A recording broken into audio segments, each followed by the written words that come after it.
We will now conclude our Monster Energy NASCAR Cup Series media availability today with the winner of Race 2 of the Can-Am Duel Daytona. No stranger to this media center today, Denny Hamlin, driver of the number 11 FedEx Express Toyota for Joe Gibbs Racing, and your defending Daytona 500 champion. Denny, walk us through your race at the end as you captured the lead and pulled away to victory. Yeah, it was definitely a tough race for us. A lot of the reason it was so tough for us is a lot of guys were content to run in single file for most of the race, and we obviously were trying to buck that trend for most of the race by going to the bottom, and we get hung out. And I was just trying to make it interesting for the most part because I knew I wasn't going to get back up in line. But it was interesting race. I thought we definitely. By choosing 4 tires, I thought that the call was 4 tires there at the pit stop because my car wasn't quite running or handling the way that I thought it should for being at night. So I wanted the extra grip, and we ended up having a penalty anyway, even though we were at the back anyway, so it really didn't matter. But we started in the back. Luckily, those guys got too wide. We could make some moves to get some track position, and then got some good pushes from the 3 car at the right time. The 41 and 48 also helped us at the right time when we needed it, and we were able to come through. Okay, we'll open the floor up to questions. We'll start with Jordan and work our way around.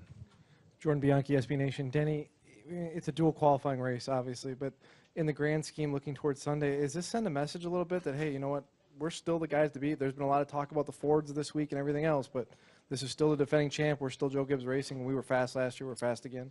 Yeah, I mean, I'm not sure, what it means or what it says. I honestly, had my concerns with kind of how my car drove tonight.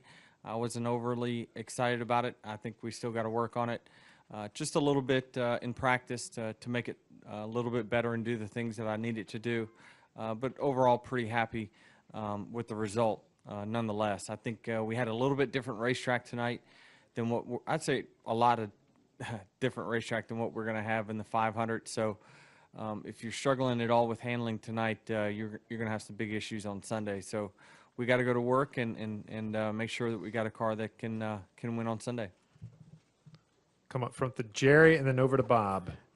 Over here to you, right? Jerry Jordan, Performance Station Network, KickingTheTires.net. Should we start now on the over/under for your pit road penalties? It was a good night tonight, but what keeps happening to you? I mean, how do you overcome those? Well, that one was we were at the back, and I think there were 2 cars that were side by side as I was leaving my pit stall, and I wanted to just be safe than sorry and leave them room. I didn't want to damage my car, so I drove through more pit boxes. I was going to be at the tail end anyway, because we had a 4 tire stop that was really, really long. So it was more of a just, trying to avoid an accident kind of penalty. But speeding ones is the one that I really got to keep an eye out on this year, because I just think with these stages, you just can't afford to give up track position in the middle of the race anymore.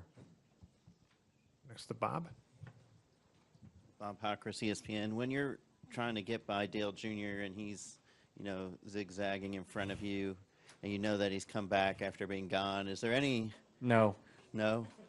I mean, No. does it even cross your mind, No. like, oh my gosh, I don't feel not bad. in this race? No. No, not at all. He's won a lot. He's still going to win a whole lot more. So, we it was his position was a lot like my position on the last lap of the Clash. We were coming so fast. It's like a free kick in soccer. As a goalie, you guess which way that they're going to kick the ball. He thought I was going one way, and I went the other. And in the Clash, I guessed right on Keselowski, and unfortunately, we collided together. So that's kind of the predicament you're in as the leader when the cars are coming that fast.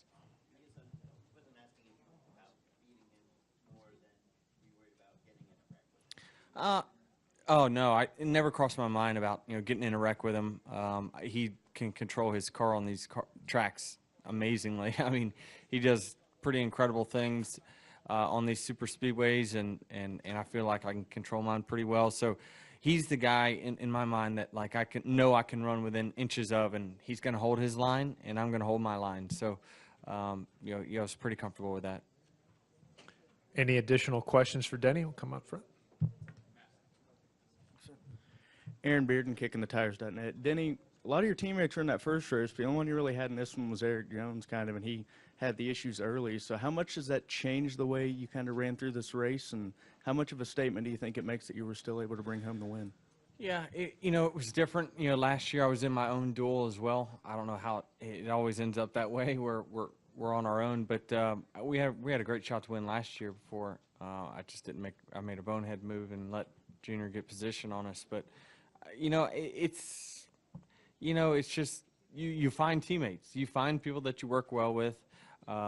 Tonight it seemed like the 3 car especially is one that our car worked especially good with. So we'll be looking for him this Sunday and trying to link up with him if we're not around one of our Toyota teammates. The 41 as well, I thought we ran really well with. So you just find other guys that you get along with, that you can trust them. And tonight it was those guys. Go next to Nate. Nate Ryan, NBC Sports. Denny, following up on that, do you win this race without the help from Austin Dillon? Would there be another way to get to victory then without that push? And with all the talk about manufacturer alliances and how well the Toyotas worked together, obviously, in the Daytona 500 last year, Chevy pushing Toyota to a win tonight, does that mean anything for Sunday, or do you think we'll still see manufacturers decide things? I don't think so. It's, I guess, allowing him to play in my basketball league paid off, So that's what I'm saying. I just gather up all these guys and, eventually you just get teammates in different kind of ways. So, no, I don't know. I think that we just work together the entire race together, and it's no different than if it was the other way around. I mean, I'd have a hard time not pushing him. If I had worked with him the entire race, I would have a hard time not pushing him to a win. The 88's a manufacturer teammate, but not a car owner teammate. So, yeah, it's kind of a weird line there. Will Sunday look the same as last year, like 7 Toyotas pretty much? I don't think so. I don't think that works. You got to do something different. Any additional questions for tonight's winner? Well, Denny, congratulations on the win, and good luck on Sunday.